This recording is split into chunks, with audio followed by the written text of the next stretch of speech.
हे और कैसे आप सभी लोग द पॉलिटिकल मास्टर में ऊपर फिर से आप सभी का स्वागत है। इस वीडियो में क्लास 9 का सोशल साइंस का जो आज का पेपर है, तो इस वीडियो में इस पेपर का कंप्लीट जो है हम सॉल्यूशन देने वाले हैं, ऑफिशियल आंसर की देने वाले हैं। साथ साथ जो नेक्स्ट पेपर है यानी परसों मंडे को, तो उसके लिहाज से इसी पैटर्न के बेस पर जिस प्रकार से क्वेश्चन बन सकते हैं उन क्वेश्चन आंसर को भी हमने सिंगल वीडियो में शामिल किया है।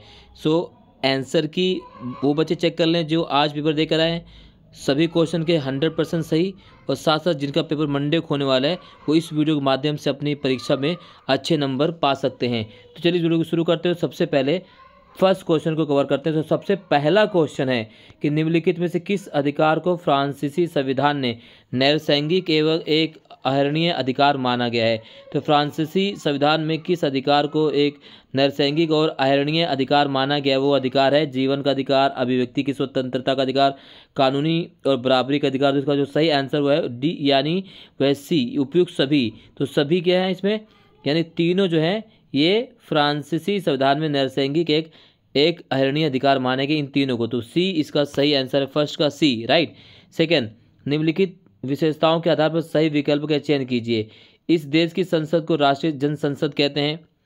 दूसरा, इस देश की संसद के राष्ट्रपति नियुक्त करने का अधिकार है। इस देश की संसद के कुछ सदस्यों को चुनाव सेना भी करती है। तो इसका सही विकल्प है वो है चीन, सी इसका सी सही है, दूसरे का भी सी। तीसरा रिक्त स्थान की पूर्ति के लिए सही विकल्प का चयन कीजिए। और श्रम बल जनसंख्या में डैश आयु वर्ग के लोगों को शामिल किया जाता है।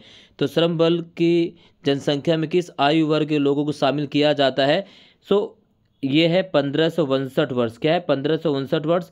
लेकिन वर्तमान में जो है भारत में जिस श्रम बल जनसंख्या को शामिल किया जाता है उसमें हम 1564 की मानते हैं। ठीक है, 1564 मानते हैं। ठीक है, तो इसके अनुसार आपका डी इसका सही आंसर है। निम्नलिखित घटनाओं को कालक्रम के अनुसार व्यवस्थित करना है। तो हम कालक्रम के अनुसार इस घटना को देखते हैं। तो सबसे पहले बात करते हैं कि जैकोबिन सरकार का पतन। तो जैकोबिन सरकार का पतन कब हुआ था? जुलाई 1794 में, जुलाई 1974 में जैकोबिन सरकार का पतन हुआ था। उसके बाद सेकेंड है डिक्ट्री का शासन। तो डिक्ट्री का शासन कब से कब तक था? तो 1795 में, 1795 में डिक्ट्री का शासन शुरू हुआ था और 1799 तक था। फिर देख सकते हैं नेपोलियन सम्राट कब बना फ्रांस का? तो 1804 में। ठीक है, दिसंबर 1804 में नेपोलियन जो फ्रांस का सम्राट बना। और फिर अगर हम बात करें कन्वेंशन द्वारा राजतंत्र का अंत, तो ये सितंबर 1792 में होता है। कब होता है? सितंबर 1792 में। तो सबसे पहले अगर जो घटना की बात करें तो सबसे पहले देखिए जो है सितंबर 1792। तो 1792 यानी सबसे पहले जो घटना घटित होती है वो है डी, चौथा। उसके बाद जो घटना घटित होती है वो आपका है जैकोबिन। फिर आपकी घटना घटित होती है 2, फिर आपका है 3। तो इस तरह डी इसका सही विकल्प क्या है? D is the right answer. क्या है? डी इसका सही आंसर। ठीक है, इसी प्रकार से आप देख सकते हैं इंग्लिश मीडियम वाले बच्चे जो हैं, तो इंग्लिश मीडियम वाले बच्चों के लिए क्या है? सी, सेकेंड का भी सी, थर्ड का भी आपका होगा डी, और फोर्थ का आपका होगा डी, राइट। चलिए क्वेश्चन 5, यह शासन का एक ऐसा रूप है जिसमें शासकों को चुनाव लोग करते हैं, तो उस शासन के रूप को हम क्या कहते हैं? लोकतंत्र कहते हैं। बी, निम्नलिखित में से कौन सा युग्म सही सुमिलित नहीं है? तो कौन सा युग्म सही सुमिलित नहीं है? तो वो युग्म जो सही सुमिलित नहीं है, तो एक जो सुमिलित नहीं हुआ है द्वितीय, यानी खनन जो है द्वितीय क्षेत्र में आता है, प्राथमिक क्षेत्र में आता है, बाकी सभी सुमिलित है। ए इसका सही विकल्प है। ठीक है, निम्नलिखित विशेषताओं के आधार पर सही भू आकृति वाले विकल्प का चयन कीजिए। तो इसमें ऊंचे शिखर हैं, इसमें गहरी घाटियां हैं, इसमें तेज बहने वाली नदियां हैं। तो ये बात किया गया हिमालय पर्वत के लिए। किसी बात किया गया? हिमालय पर्वत। ठीक है, निम्नलिखित में से कौन सी स्थिति निर्धनता से संबंधित नहीं है? तो कौन सी स्थिति जो है निर्धनता से संबंधित नहीं है? तो गांव के भूमि धारक जो किसान हैं ये निर्धनता से संबंधित नहीं है, बल्कि नगरों में झुग्गियों में रहने वाले लोग, निर्माण स्थलों के दैनिक वेतनभोगी श्रमिक, ढाबों में काम करने वाले बाल श्रमिक, ये सब क्या है? निर्धनता से क्या है? ठीक है, संबंधित माने जाएंगे। तो पहले का केवल ए, 8वें का आएगा ए आएगा। ठीक है, इसी प्रकार से अगर हम बात करें क्वेश्चन नंबर 9, तो यहाँ पर देख सकते हैं डेमोक्रेसी, फिर माइनिंग फर्स्ट, इसी प्रकार से हिमालय माउंटेन, इसी प्रकार से क्वेश्चन नंबर 9, उदारवादी समूह वंश आधारित शासकों को, उदारवादी समूह जो है वंश आधारित शासकों की अनियंत्रित सत्ता के विरोधी थे। तो उदारवादी समूह जो है वंश आधारित शासकों की अनियंत्रित सत्ता के विरोधी थे। दूसरा है, ये सभी सार्वभौम व्यस्क मताधिकार देने पक्ष में थे। तो उदारवादी समूह वंश आधारित शासकों की अनियंत्रित सत्ता के विरोधी थे, बिल्कुल सही है। लेकिन ये सभी सार्वभौमिक व्यस्क अधिकार मत देने के पक्ष में थे, ये गलत है। तो कथन ए सही है लेकिन आर गलत है। तो 90 का सी सही आंसर है। 10वां, निम्नलिखित संस्थाओं में से सही विकल्प की सहायता से भारतीय संसद के अंगों की पहचान कीजिए। तो भारतीय संसद के जो अंग हैं वो है राष्ट्रपति है, राज्यसभा है, लोकसभा है। तो यानी 2, 3 और 4, 2, 3 और 4, तो इसका सही आंसर होगा, ठीक है, 2, 3 और 4, यानी डी इसका सही ऑप्शन है। राष्ट्रपति, राज्यसभा, लोकसभा से मिलकर क्या बनती है, संसद बनती है। डी इसका सही आंसर है। 10वें का डी। 11वां देख सकते हैं, पंजाब दे रखा है यहाँ पर, केरल, आंध्र प्रदेश, पश्चिम बंगाल। पंजाब, केरल, देखो तो सबसे पहले केरल की बात करें तो उच्च कृषि वृद्धि दर क्या है। तो उच्च कृषि वृद्धि दर किस राज्य में है, तो पंजाब में है। केरल, मानव संसाधन विकास पर बल दिया गया है। आंध्र प्रदेश की बात करें और पश्चिम बंगाल की बात करें तो पश्चिम बंगाल क्या है, ठीक है, अनाज का सार्वजनिक वितरण, और पश्चिम बंगाल भूमि सुधार। तो इस तरह से यहाँ पे आपको कवर करना है। फिर देख सकते हैं अगला क्वेश्चन की बात करें, क्वेश्चन नंबर 10। उसके बाद बात करें इंग्लिश मीडियम में जो क्वेश्चन यहाँ पे देख सकते हैं इसी प्रकार से। क्वेश्चन नंबर 12 है, निम्नलिखित विशेषताओं के आधार पर सही नदी द्रोणी का चयन कीजिए। तो सही नदी द्रोणी कौन सी है, तो इसमें आएगा ये सही नदी द्रोणी जो है, तो इसका जो सही विकल्प है वो आप सभी के लिए आएगा कावेरी नदी द्रोणी। क्या आएगा, कावेरी। डी इसका सही ऑप्शन है। फिर क्वेश्चन नंबर 13, तो क्वेश्चन नंबर 13 का जो सही विकल्प है, तो क्वेश्चन नंबर 13 का सही विकल्प है बी। क्वेश्चन नंबर 13 का सही विकल्प क्या है, बी। क्वेश्चन नंबर 14, संविधान सभा का चुनाव देश के लोगों ने प्रत्यक्ष ढंग से नहीं किया, कारण उस समय सार्वभौम व्यस्क मताधिकार नहीं था। ठीक है, तो बिल्कुल ए और दोनों सही है। क्वेश्चन नंबर अगर हम बात करें इसी प्रकार से, क्वेश्चन नंबर 15, किसानों को उसकी फसल के लिए सरकार द्वारा पहले से घोषित कीमतें दी जाती हैं, इसे क्या कहते हैं। तो उसे कहते हैं न्यूनतम समर्थित मूल्य। ए, न्यूनतम समर्थित मूल्य। निम्नलिखित में से किसके नेतृत्व में रंगभेद शासन के विरोध में अन्य संगठन एकजुट हुए थे। तो ये थे अफ्रीकी नेशनल कांग्रेस। सी इसका 16वें का सही है, सी। 17वें का, भारत में मार्च से मई तक ग्रीष्म ऋतु होती, बिल्कुल सही है। और सूर्य के उत्तर की ओर आभासी गति से भूमंडलीय ताप पट्टी पर उत्तर की तरफ खिसक जाती, ये भी सही है। तो इसका सही है आंसर बी। कथन और कार्य दोनों सही, व्याख्या सही नहीं है।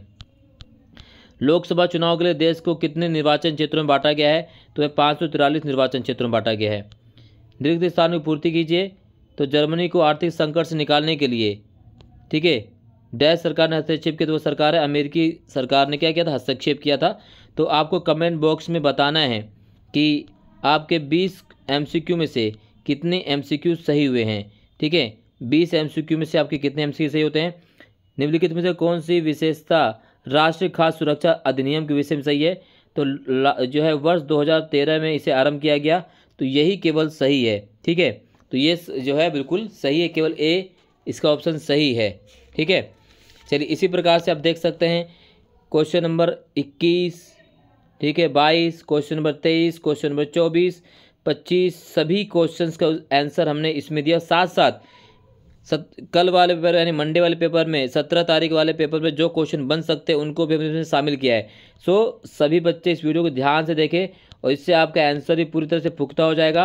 और आपका जो 17 तारीख वाला पेपर है जिन बच्चों का, वो बच्चे इससे आसानी से तैयारी कर सकते हैं और 100% नंबर ला सकते हैं। हमने अपने इंपॉर्टेंट क्वेश्चन की सीरीज़ में जिन क्वेश्चन को सॉल्व किया था वो सारे क्वेश्चन इस जो है पेपर में आए हुए हैं, आप खुद जाकर चेक कर सकते हैं। तो ये सारे क्वेश्चन के आंसर हमने यहाँ पर बिल्कुल सही तरीके से दिए हुए हैं। एक एक क्वेश्चन यहाँ पे हमने आंसर यहाँ पर शामिल किया हुआ है, जिसको आप आसानी देख सकते हैं। तो यहाँ पर देख सकती है सभी क्वेश्चनों को इसमें हमने शामिल किया हुआ। तो आंसर अगर हम बात करें तो ये देखिए, तो पहले अगर हम बात करें प्रथम विश्व से मित्र राष्ट्रों से संबंधित एक देश, द्वितीय विश्व युद्ध में दूरी राष्ट्र शक्तियों से संबंधित देश, अनाईमुड़ी चोटी कहाँ पर है, तो अनाईमुड़ी की बात करें केरल में है। सबसे कम जनसंख्या घनत्व कहाँ पर है, तो अरुणाचल प्रदेश में है। सांबर झील कहाँ है, राजस्थान में है। कोरोमंडल तट कहाँ है, तमिलनाडु में है। ठीक है, अब यहाँ सारे देखिए सारे आंसर, सारे क्वेश्चन के आंसर आपको मिलेंगे, साथ साथ इससे संबंधित आंसर भी हमने इसी वीडियो में दे दिए हैं। तो क्वेश्चन रूस में समाजवादी समाज के निर्माण के लिए किए गए 2 कार्यों को ले कीजिए। तो यहाँ पर देख सकते हैं समाजवादी समाज के निर्माण करने के लिए 2 कार्य कौन कौन से, उद्योगों पर मजदूरों का नियंत्रण किया गया और गैर रूसी राष्ट्रों को बराबरी का दर्जा भी दिया गया। इसी प्रकार से 20वीं सदी की शुरुआत में रूसी अर्थव्यवस्था की 2 विशेषताएं क्या थी, तो रूसी अर्थव्यवस्था विशेषता भी इसमें शामिल किया गया है। इससे संबंधित क्वेश्चन जो पूछे जा सकते हैं, रूस को फरवरी 1917 की क्रांति की ओर ले जाने वाली किन्हीं 3 घटनाओं का वर्णन कीजिए। ठीक है, अक्टूबर 1917 की रूसी क्रांति में लेनिन के योगदान के किन 3 बिंदुओं के आधार पर चर्चा कीजिए। तो सारी चीज़ यहाँ पर दी गई हैं। समाजवाद की 3 विशेषताएं क्या है, मुख्य विशेषता क्या है समाजवाद की। ठीक है, इस प्रकार के क्वेश्चन आपके पेपर में बन सकते हैं। रूसी, ठीक है, 20वीं सदी की शुरुआत में रूसी अर्थव्यवस्था की विशेषताएं क्या थी, तो रूसी अर्थव्यवस्था की जो विशेषताएं काफ़ी क्या थी, रूसी किसानों की दशा अत्यंत शोचनीय थी। वहाँ कृषि दास प्रथा अवश्य समाप्त हो चुकी थी, फिर भी किसानों की दशा में कोई सुधार नहीं आया। उनकी जोतें बहुत सी ही छोटी थी और उन्हें विकसित करने के लिए उनके पास पूंजी भी नहीं थी, और इन छोटी छोटी जोतों को पाने के लिए उन्हें अनेक दशकों तक मुक्ति कर के रूप में भारी धनराशि चुकानी पड़ी। इस चीज़ें आपको कवर कर लेनी है। रूसी क्रांति के कारण या रूसी क्रांति के समय उसकी स्थिति कैसी थी, जार निकोलस द्वितीय के समय जो लुई 16 के समय शासनकाल में किस प्रकार की सारी चीज़ें थी, वो सारी चीज़ें प्रकार से पूछी जा सकती पेपर में, तो चीज़ें आपको कवर कर लेनी है। ठीक है, ये सभी इससे संबंधित क्वेश्चंस को भी हमने इसमें शामिल किया हुआ है। ठीक, इसी प्रकार से प्रत्यक्ष और प्रत्यक्ष लोकतंत्र में अंतर, और जो आपका क्वेश्चन नंबर 22 है, जनरल परवेज मुशर्रफ द्वारा खुद को मुख्य कार्यकारी घोषित करने के उपरांत किए जाने वाले 2 बदलाव, तो कौन से 2 बदलाव, तो यहाँ पर देख सकते हैं। उसने पाकिस्तान में सैनिक तख्ता पलट कर सत्ता को अपने अधीन किया और उसने लोकतांत्रिक सरकार की जगह सैनिक सत्ता को स्थापित किया। ठीक है, ये चीज़ें। जिम्बाब्वे को हम लोकतांत्रिक देश क्यों नहीं कह सकते, साम्यवादी शासन प्रणाली को सच्चा लोकतंत्र नहीं कहा जा सकता, 3 कारण बताइए। तो इस प्रकार से क्वेश्चन आपसे पेपर में पूछे जा सकती हैं। इसके अलावा आप देख सकते हैं लोकतंत्र अन्य प्रकार की सरकारों से बेहतर क्यों है। भारत के भौगोलिक विस्तार से 2 नंबर में क्वेश्चन पूछा गया है, 3 नंबर में क्वेश्चन पूछा। इस प्रकार से जो भारत की स्थिति, जो भौगोलिक स्थिति है, ये कवर कर लेना। आपको यहाँ से क्वेश्चन दोबारा पूछा जा सकता है, किस बार में, आपके 17 फरवरी के पेपर में। ठीक है, ये सारी चीज़ें आपको कवर कर लेनी है।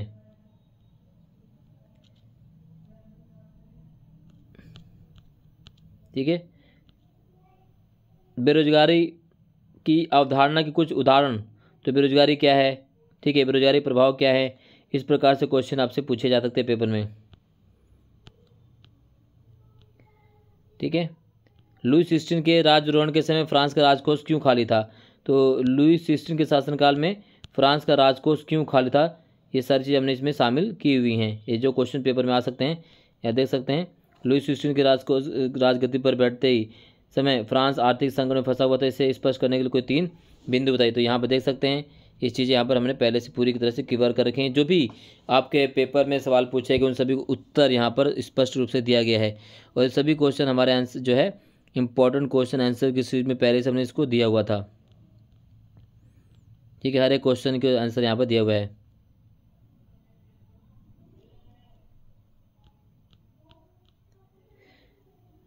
अगला है आपका कार्ल मार्क्स के, जो है कार्ल मार्क्स से विचार पूछे गए थे। ठीक है,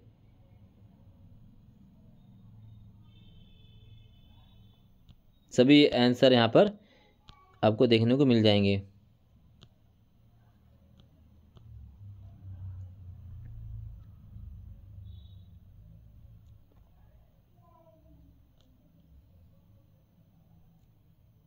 ठीक है, ये सारे क्वेश्चन आपको कल के परसों के एग्ज़ाम के लिए कवर कर लेना है, यानी 17 फरवरी के एग्ज़ाम के लिए आपको कवर करके चलना है इन सभी क्वेश्चंस को।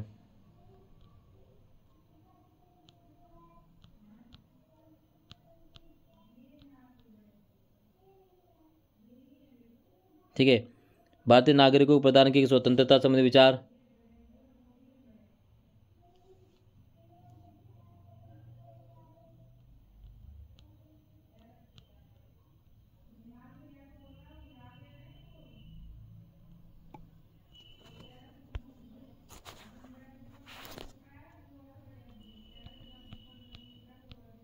भारत में निर्धनता के कारण, भारत में निरंतर उन्मूलन के लिए विकसित किए गए किन्हीं 5 कार्यक्रमों को नोट लिखिए। हिमालय की नदियाँ और प्रायद्वीपीय नदियों में अंतर। अभी क्या पूछा गया था? हिमालय नदियाँ पूछा गया है। अब आपसे प्रायद्वीपीय नदियाँ पूछा गया, हिमालय नदियाँ पूछ सकता है, ऐसा चीज़ आपको कवर करना है।